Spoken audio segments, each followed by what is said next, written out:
Sí, doctor. En Gracias. cuanto a la tuberculosis urogenital, ¿no? Nosotros conocemos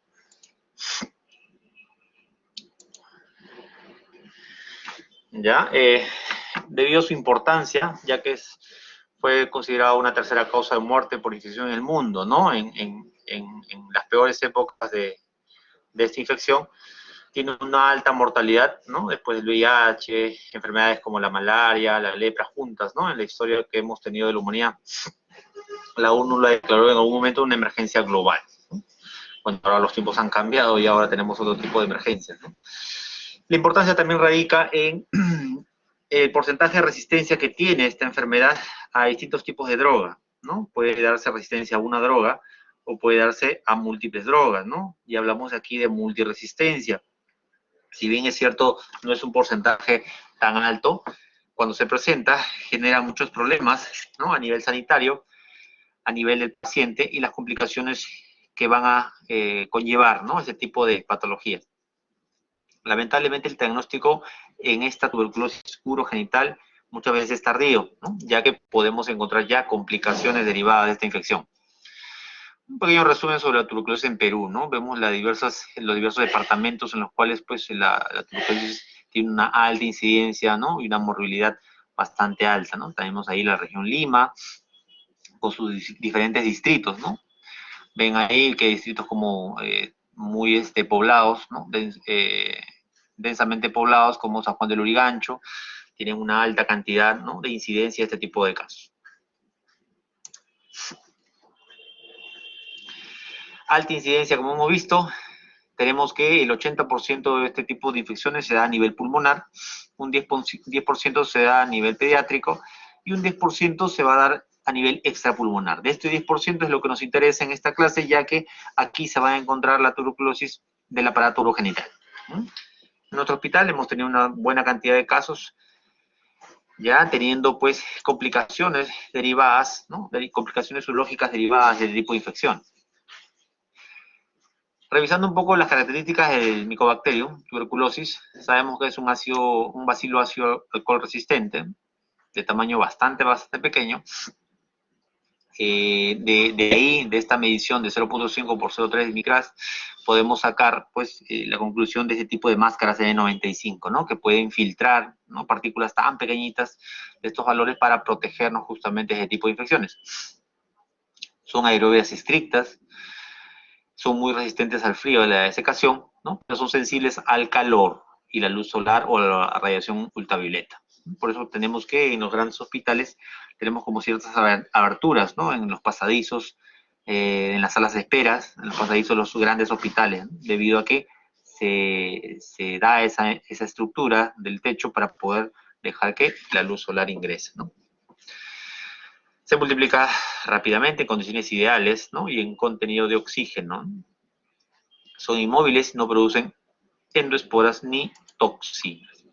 Tiene la capacidad de entrar en estado latente, ¿no? Retrasando su multiplicación desde días hasta varios años. Este es un concepto muy importante. La enfermedad puede estar latente durante muchísimos años y luego de esa cantidad de años puede desarrollar una enfermedad genitourinaria. Dentro de la clasificación tenemos pues la tuberculosis netamente urinaria, que afecta solamente a la parte urinaria. Acá tenemos pues la nefrotuberculosis, ¿no? La tuberculosis del tracto urinario en sí, pero sí, acá hablamos de vía colectora, pelvis, uréter, vejiga, uretra, ¿no? Tenemos una tuberculosis genital masculina, en la cual vamos a ver la afectación pues, del genital, los genitales en mayor incidencia pues de el epidídimo, ¿no? En la zona bastante con mayor incidencia que tenemos en la zona genital. La tuberculosis genital femenina a nivel de las trompas, que es su sitio de predilección. La tuberculosis urogenital generalizada, que afecta a ambos sistemas.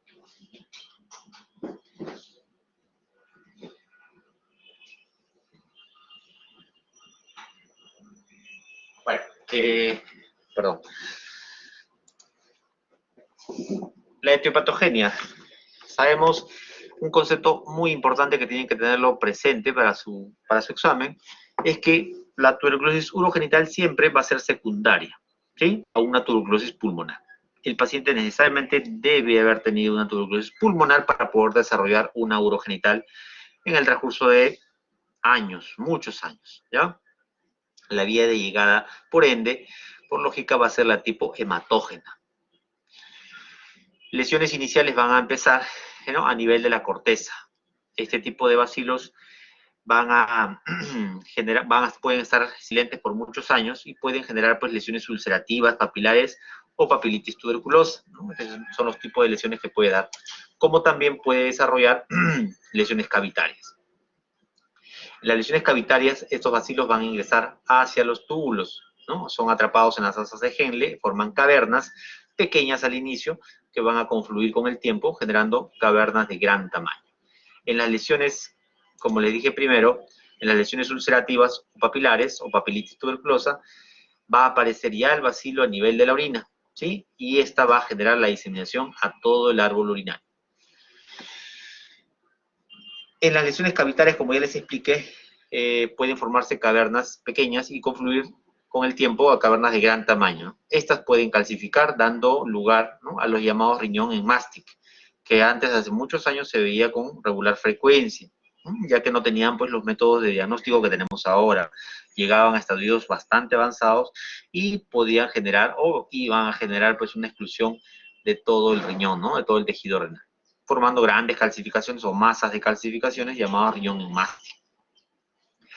Estas lesiones tuberculosas, como les decía, pueden comprometer todo el árbol urinario, ¿no?, llámese uréter, vejiga, uretra, vesículas seminales, y esta diseminación, ¿no?, a través de las diferentes estructuras del árbol urinario se llama vía canalicular descendente. Pregunta de examen, no se olviden. Esta es la vía canalicular descendente, ¿no? Entonces, la vía de llegada al riñón es la vía hematógena, pero la vía de diseminación hacia el árbol urinario es por la vía canalicular descendente. En nuestro medio encontramos pues la TBC a nivel del epidídimo, ¿sí? En el hombre es más frecuente a nivel justamente de este tejido, y en la mujer a nivel de las trompas. Las lesiones ulcerativas, ¿no?, que van a aparecer en todo el uréter, a todo lo largo del uréter, pueden generar fibrosis, ¿no? Debido a la cicatrización van a generar una fibrosis, y estas fibrosis van a condicionar zonas de estenosis o estrechez a nivel del uréter, generando por ende uropatía obstructiva. Dentro de esta tuberculosis vesical también tenemos 4 estadios. En la etapa 1 vamos a tener el tubérculo infiltrativo, zonas infiltrativas que a veces pueden pasar desapercibidas o se pueden confundir a veces en una citoscopía o un procedimiento endoscópico con cuadros irritativos, inflamatorios o infecciones urinarias. En la etapa 2 van a aparecer lesiones ulcerosas, ¿no? Erosiones que van a, también pueden confundirse con otro tipo de patologías, como la cistitis intersticial, por ejemplo, ¿no? Puede confundir con unas úlceras de Hanner. En la etapa 3 vamos a encontrar ya un proceso avanzado, que es una cistitis espástica, es decir, pues la contracción de la vejiga se da de manera pues bastante frecuente, generando pues una falsa microcistitis, ¿no? Es decir, pues el paciente viene con un cuadro de vejiga hiperactiva, una poliaquiuria bastante marcada que a veces se confunde con otro tipo de infecciones. Y en la etapa 4 ya vamos a encontrar una microcistitis real, es decir, una microvejiga, ¿no? La capacidad, el compliance de la vejiga se reduce considerablemente, teniendo o pudiendo tener estos pacientes pobre capacidad vesical.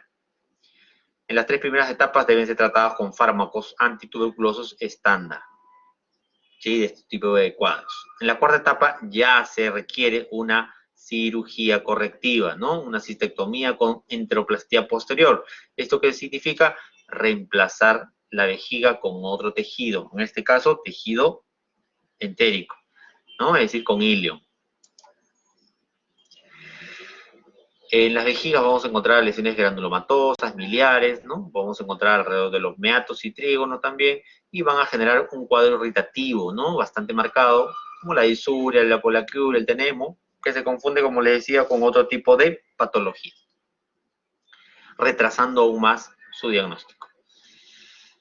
En los meatos ureterales a nivel de los meatos pueden ulcerarse, pueden estenosarse, pueden retraerse o pueden dilatarse, generando los famosos meatos en hoyo de golf.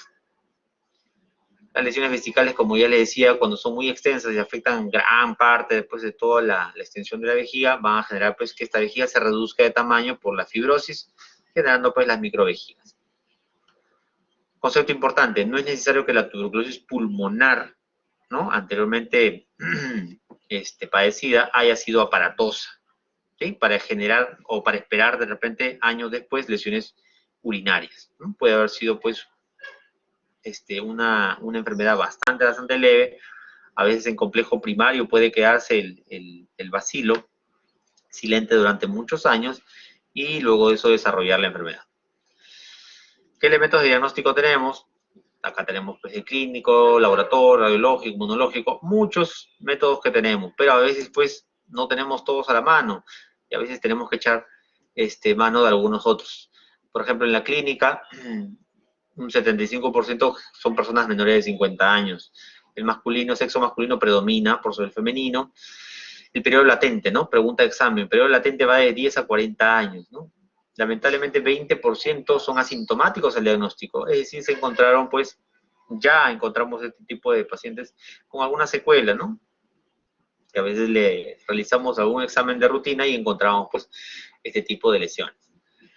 La forma habitual de presentación, cistitis, ¿no? Una cistitis crónica, de difícil tratamiento, solapada, insidiosa, con polaquiuria, orina piúrica y urocultivo estéril, ¿no? La famosa triada de Colombino.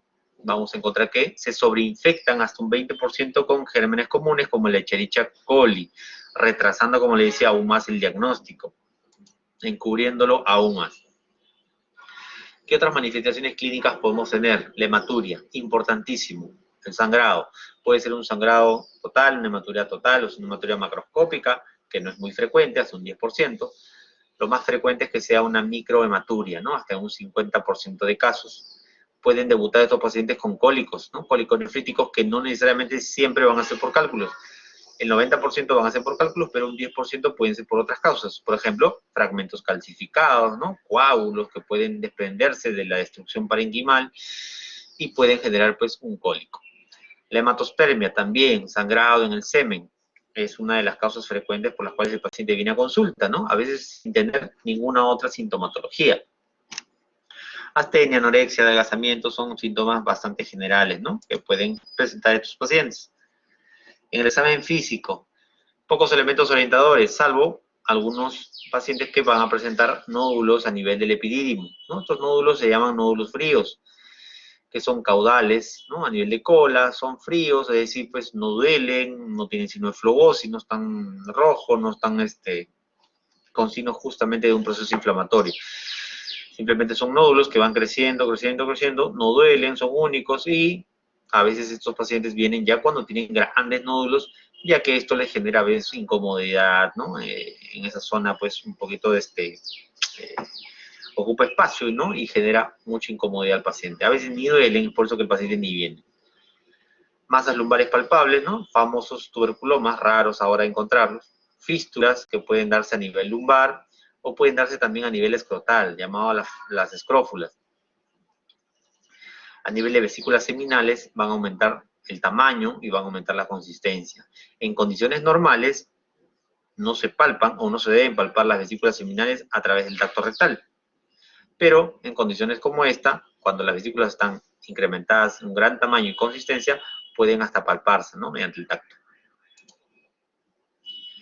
Diagnóstico, el famoso triada de Colombino, la tuberculosis urogenital, ¿no?, una orina con un pH ácido, lleno de leucocitos, pero cuando le sacan un urocultivo está negativo, casi siempre negativo. Hay que sospechar siempre en este tipo de casos. ¿Qué tenemos? Este tipo de tuberculosis urinaria hay que plantearla siempre cuando hay cuadros de cistitis crónica que no se resuelven de manera cotidiana con medicamentos, ¿sí? Que está, pues, el paciente, pues, sin respuesta a la medicación. Piuria ácida persistente, es decir, orina con un pH muy ácido, con leucocitos resistentes, urocultivos negativos, hematurias o hematopiurias, ¿no?, sangrado en la orina o también en el semen, epididimitis caudales o frías o nódulos epididimarios, y personas que han tenido siempre, pues, el antecedente de tuberculosis previa. Siempre hay que plantear el diagnóstico en ese tipo de casos. Dentro del laboratorio tenemos métodos directos, métodos indirectos, ¿no? El famoso método directo tenemos al BK, ¿no? Lamentablemente a veces el BK sale siempre negativo o no ha sido bien realizado. Cultivos, reacción en la cadena de la polimerasa, método de ELISA, ¿no? Para encontrar el anticuerpo o el antígeno. A veces no nos ayudan, tenemos que echarle mano a métodos indirectos, ¿no? El exudado. Acá tenemos el A positivo, el PANTI positivo, ¿no? Las proteínas mononucleares, todo eso nos va a ayudar, ¿no? En el diagnóstico. Pero aún así, a veces no nos sale la positividad que nosotros esperamos. Entonces, echamos mano pues, a los exámenes de imágenes. Y aquí tenemos la urografía. La urografía todavía sigue siendo un examen muy importante dentro de la tuberculosis. Nos ayuda mucho para poder detectar las lesiones tardías que puede tener este tipo de pacientes. Importancia, da elementos morfológicos y da elementos funcionales del aparato urinario. ¿Sí? El diagnóstico de secuelas post-tratamiento de segunda enfermedad. Es tan importante este examen que aproximadamente hasta un 95% de pacientes tienen alguna alteración en la urografía esquetónica. ¿Sí? Es decir, pues casi todos los pacientes con este diagnóstico van a tener hasta un 95% alguna alteración. ¿Qué es lo que vamos a hallar frecuentemente? Anulaciones funcionales, es decir, exclusión renal. Vamos a encontrar la disminución de la capacidad vesical, como le decía, las microvejigas. Calcificaciones pequeñas, grandes, ¿no? Que pueden estar dadas pues, por las cavernas llenas de este material gaseoso. Pueden coexistir varias lesiones en diferentes etapas evolutivas. Ojo, entonces es un concepto muy importante. Pueden coexistir varias lesiones de diferente etapa evolutiva en un mismo paciente. Acá tenemos las diferentes lesiones que pueden haber. Vamos a encontrar pues cavernas pequeñas, grandes cavernas, estenosis a nivel infundibular, estenosis a nivel ureteral. Vamos a encontrar pues las microvejigas, lesiones de microvejiga, engrosamientos de la pared vesical. En la urografía, como le decía, pues en la figura A, afectación initral y compromiso de un cáliz, ¿no? Acá vemos el compromiso que se va generando ya en el cáliz superior. En la figura B vamos a encontrar las estenosis infundibulares, ¿no? La comunicación entre el cáliz menor con el mayor o con el cáliz con la pelvis se va disminuyendo de calibre y pueden llegar a generar, ¿qué cosa? Mutilaciones, ¿no? Es decir, pues se cierra el conducto y obviamente se excluye cierta parte del sistema colector. Acá la urografía esquetórea es una enfermedad avanzada, una gran cavidad, ¿no? Una gran cavidad que se nota pues que tiene pues relleno, material gaseoso. ¿No? Acá, como le decía, pues la anulación funcional que vamos a encontrar, ¿no? Amputación de un cáliz, finas calcificaciones, ¿no? En estados tardíos ya se ve el efecto de Massal, ¿no? En la comunicación de cavidades que pueden haber en la estructura. También podemos encontrar pues ese tipo de uréter, ¿no? En condiciones normales un uréter con contraste no se debería visualizar en toda su extensión, ya que el uréter tiene un peristaltismo propio que hace pues que en algunas zonas pueda verse, apreciarse el uréter y en otras pues no. ¿Sí? Es como un aspecto de mutilación del uréter. En este caso no, ven, el uréter está totalmente fibrosado y simplemente es un tubo recto que no tiene pues ningún tipo de peristaltismo. Es por eso que se dibuja claramente en toda su extensión. Este es un cuadro avanzado. Entonces tenemos una clasificación, ¿no? Una clasificación pilográfica de la tuberculosis según Latimer, es un autor, ¿ya? Que empieza pues desde el grado 0, donde no encontramos nada aparentemente. Acá tenemos pues el 5% de esos pacientes que no encuentran nada. Y el grado 1, donde ya va a empezar el borramiento o las irregularidades de la papila. Grado 2, encontramos pequeñas cavernas o dilataciones solamente a nivel focalizado o localizado del riñón. En el grado 3 ya vamos a encontrar grandes cavernas, ¿no? Grandes extensiones que van a generar también, pues pueden también ser dilataciones que a veces se confunden con quistes.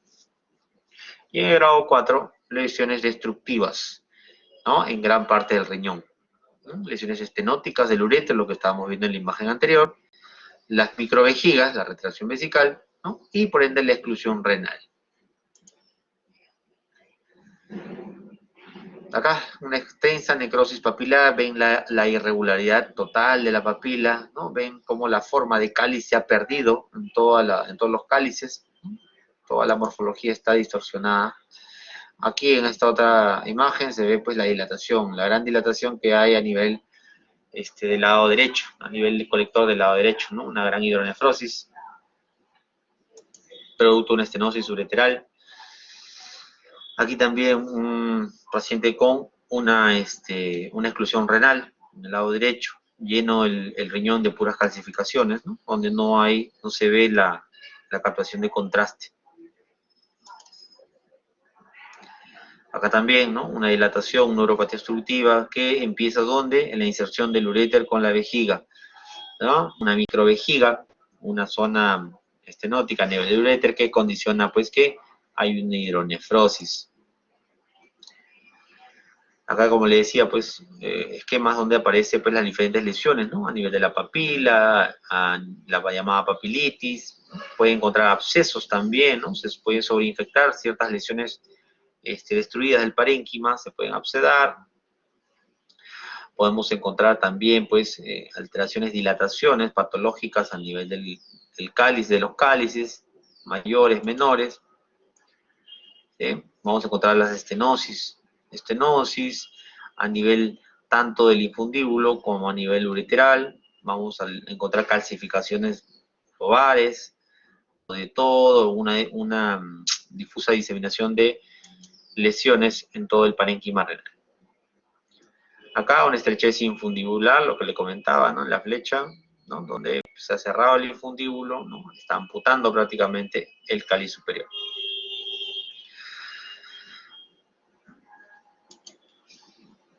Acá una imagen de un riñón, una patología, anatomía patológica, donde se ve pues las pequeñas cavernas que pueden confluir y pueden formar grandes cavernas llenas del material caseoso, o también dilataciones, ¿no? Que pueden semejar o asemejar quistes a nivel renal. Acá llenas justamente de ese material calcificado, todo el riñón excluido, sin función, que tiene que ser removido quirúrgicamente. En la filografía retrógrada, cuando nosotros no podamos administrar contraste a un paciente, también nos va a ayudar para poder determinar cierto tipo de lesiones, ¿no? En este tipo de pacientes con secuelas de la tuberculosis. ¿Qué otros exámenes podemos encontrar aparte de la filografía? Vamos a encontrar el radiorenograma, también llamado pues la gamografía renal, que mide la función renal por separado. Tenemos la ecografía, en sí tiene poco valor inicial, pero es muy útil en el control evolutivo.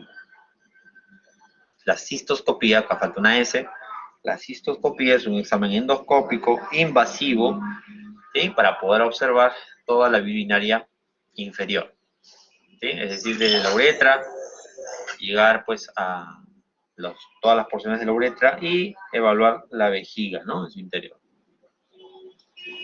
La tomografía, en algunos casos, tiene un valor limitado, por ejemplo, para evaluar la pared del uréter, ¿no? A veces es un poco complicado poder evaluar uréter y pelvis, ¿no? Con la tomografía, pero tiene mucho valor para ver retroperitoneo o para ver estructuras que pueden estar comprometidas alrededor del parénquima renal.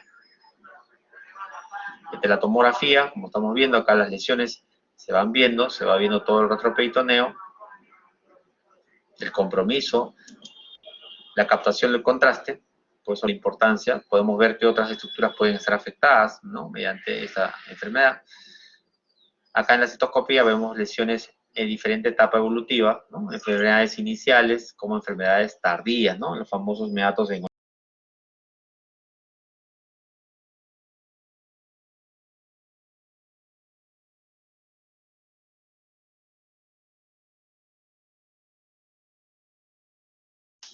vemos acá lesiones, podemos ver lesiones, por ejemplo, en la figura 5, ¿no? Lesiones curadas, cicatrices prácticamente, ¿no? En la figura 3 y 4, los famosos meatos en hoyos de golf. La ecografía fue útil como valor evolutivo de la enfermedad para hacer un seguimiento de este tipo de pacientes cuando son tratados ya con terapia antituberculosa.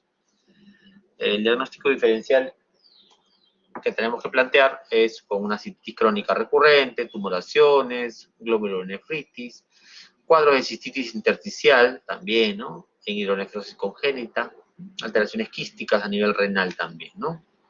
Pielonefritis crónica, en esos casos pues tenemos que plantear el diagnóstico diferencial. ¿Qué complicaciones vamos a tener? Las estenosis, ¿no? En uretra generalmente eso se va a dar, las estenosis rebeldes. En vesícula se van a producir abscesos, ¿no? Que tienen que ser drenados, obviamente para evitar pues la infertilidad, ¿no? Ya que pueden afectar. A nivel testículo y epidídimo pueden generar epidimitis, ¿no? Que pueden fistulizarse, nódulos, y pueden generar también infertilidad. Estas fístulas que se dan a nivel de testículos se llaman escrófulas. Ojo, no está en la diapositiva. Famosas escrófulas. El tratamiento puede ser variable, ¿no? Desde los 6 meses hasta los 10 meses, dependiendo del paciente, de la respuesta del paciente. Tenemos pues elementos, fármacos en la primera fase, fármacos en la segunda fase, ¿no? Que puede demorar, como le decía, hasta 10 meses. Los famosos fármacos antituberculosos, que usted lo conoce mejor que uno. Se trata como si fuese una tuberculosis pulmonar, ¿no? A veces hay que extender un poco más el tratamiento, ¿ya? Eso se le llama enfriar el cuadro. Primero tenemos que enfriar el cuadro de la tuberculosis para poder recién poder plantear una posibilidad quirúrgica reparativa a nivel de los tejidos. Consideraciones, pues, los pacientes siempre que están tomando corticosteroides, pacientes gestantes, ¿no? Los fármacos teratogénicos hay que tenerlos presentes. Y pacientes con insuficiencia renal, ¿no? Pacientes nefrotóxicos, con fármacos nefrotóxicos, en los cuales se va a tener que corregir la dosis o probablemente, pues, retirarla o reemplazarla con otra, ¿no? En tratamientos multidrogoresistentes ya la cosa se complica, habiendo que ampliar mucho más el tratamiento, ¿no? Hasta año y medio de tratamiento. Y dentro del tratamiento quirúrgico vamos a encontrar que un concepto importante, la tuberculosis cura mediante cicatrización o retracción. Es decir, pues va a generar estenosis.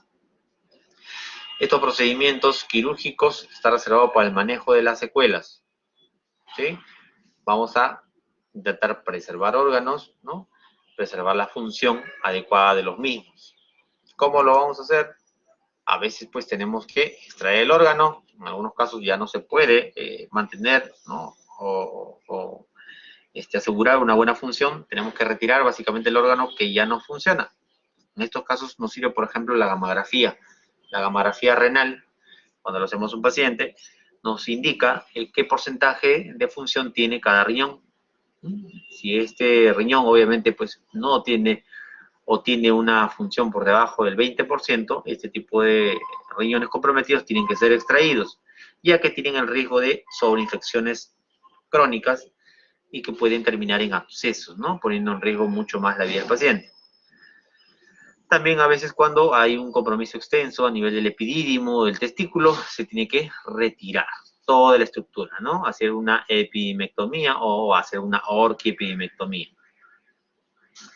Podemos hacer cirugía conservadora, ¿no? Nefrectomías parciales, ¿no? De repente en pacientes que no requieran la extirpación completa del riñón y la afectación sea solamente a nivel de un polo, ¿no? Polo inferior o polo superior del riñón, se pueden hacer nefrectomías parciales para no, digamos, condicionar a un paciente a que tenga que estar de repente en hemodiálisis, ¿no? Pacientes monorrenos, por ejemplo, ¿no?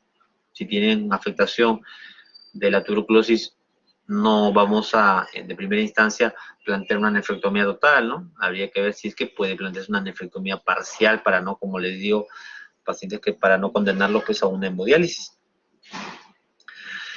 Cirugías derivativas. Este tipo de cirugías derivativas tienen como objetivo, como dice el nombre, derivar la vía urinaria, la orina, o hacia otro órgano o hacia el mismo sistema. Por ejemplo, la ureterostomía, ¿no? Podemos derivar el uréter, ¿no? Hacia el exterior, por ejemplo, ¿no? Hacia la piel, cuando ya no tenemos acceso a poder insertar pues, el mismo uréter hacia la misma vía colectora, se inserta hacia la piel. Podemos hacer nefrostomías también, ¿no? La vía colectora, la pelvis renal, podemos abocarla hacia la piel. cirugías de Bricker, en el cual pues vamos a abocar la vía urinaria hacia la vía intestinal, ¿no? Para que pueda tener el desfogue a través de ahí. Cirugías reparadoras, podemos hacer plastías, ¿no? Reparaciones de la juntura ureteropiélica, ¿no? Esa zona de la juntura ureteropiélica es la zona de predilección donde se va a acentuar pues la mayor parte de estenosis, ¿no? Que es donde el uréter deja de ser uréter y se convierte en pelvis. Hay una estenosis fisiológica, anatómica, ¿no? Entonces ahí, cuando se da la infección, se cierra, ¿no? Se estenosa aún más. Por eso que tenemos que hacer tipo de plastías. Podemos hacer resecciones segmentarias, ¿no? De una gran parte del uréter, ¿sí? Podemos reanastomosarlo también, ¿no? Término terminal. Cuando de repente la extensión del uréter que es resecado, pues es muy extensa, muy larga, tenemos que, este uréter, podemos hacer inserciones hacia la vejiga, ¿no? Una ureterocistostomía, es decir, una reinserción del uréter en otro punto de la vejiga. La más común es, ¿no?, la técnica de Politano o la vejiga zoica. Esta vejiga zoica, más o menos para que tengan una idea, es cuando el uréter queda demasiado corto, ¿no? Obviamente no llega con facilidad hacia el punto de inserción en la vejiga. Tenemos que traccionar la vejiga, más bien llevarla hacia el uréter, ¿no? Ganar un cierto espacio para poder llevarla hacia el uréter. Es ahí cuando este tipo de vejigas podemos podemos, mejor dicho, fijarla, una parte de la vejiga, elongarla y fijarla con el psoas. Por eso que se llama vejiga zoica. Y ahí ganamos un poco de extensión, un poco de longitud en la vejiga para que pueda tener el acceso a una inserción, ¿no? A un reimplante ureteral. A eso se refiere la ureterocistostomía. Ureterocistostomía es el famoso reimplante ureteral, ¿no? Reimplantar el uréter en otra zona de la vejiga donde pueda mantener la continuidad de la vía urinaria. ¿Por qué? Porque muchas veces a nivel de la inserción del uréter con la vejiga es donde se generan las estenosis.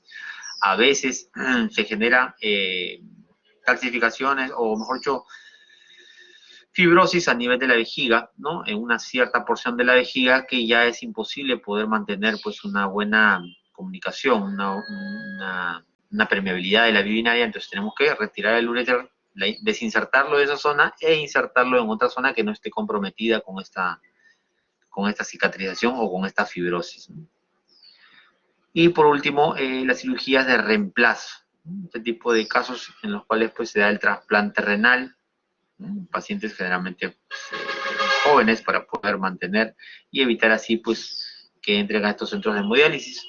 O las cirugías de reemplazo también están destinadas a lo que es el reemplazo, por ejemplo, de la vejiga, ¿no? Cuando la vejiga está muy comprometida, ¿qué es lo que se hace? Se retira el órgano y se reemplaza por una neovejiga.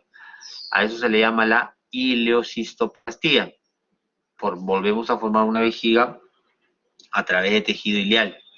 ¿Sí? El ilio es un tejido que se adapta bastante bien, ¿no?, a la vía urinaria, es decir, pero tiene mucha comorbilidad también, ¿no? Infecciones recurrentes durante muchos meses puede conllevar, ¿no?, a ese tipo de infecciones en los pacientes que son, en los cuales se les realiza ese tipo de cirugías.